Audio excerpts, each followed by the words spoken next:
29 декабря в Нижнекамске произошла история, в реальность которой сложно поверить. Произошедшее больше похоже на страшный сон, но, тем не менее, все это случилось на самом деле. Однажды дворовый пес Зевс вместе со своим другом, как обычно, бегали по улицам. Но на пешеходном переходе животные попали под колеса автомобиля.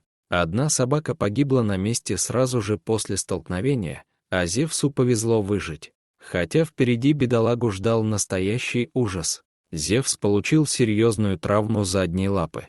На помощь животному бросились дети и отнесли его к подъезду. На шум вышли соседи, позвонили ветеринару.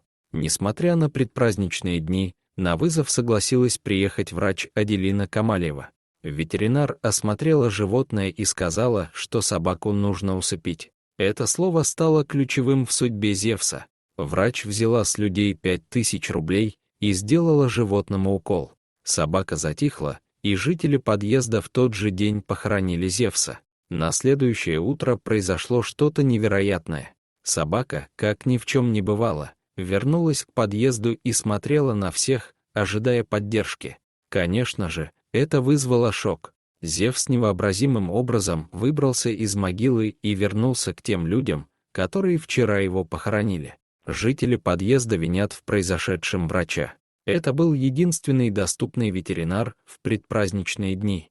Врач из клиники «Светлячок». На следующий день, когда собака вернулась, жильцы дома поехали в клинику и попросили ветеринара снова прийти, чтобы помочь собаке. Она сказала, что у нее и ее коллег нет времени. «Деньги нам не вернули», — поделилась жительница дома Гульнара Гумирова. В свою очередь, ветеринар имеет свою точку зрения на произошедшее. По ее словам, она сделала укол, чтобы собака просто поспала и набралась сил. «Я сделала обезболивающее и снотворное, чтобы собака отоспалась и вышла из шокового состояния. Все. А то, что они пошли закапывать ее.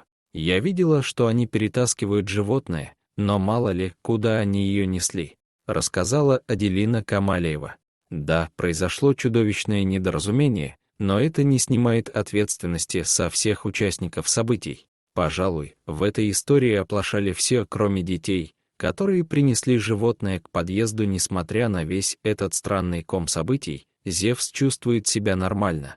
Сейчас он находится на передержке, а его судьбой занимаются зоозащитники. Надеемся, что Зевс сможет забыть то, что с ним произошло, и станет счастливым питомцем. Дорогие зрители, подписывайтесь на канал, ставьте лайки, пишите комментарии. До новых встреч!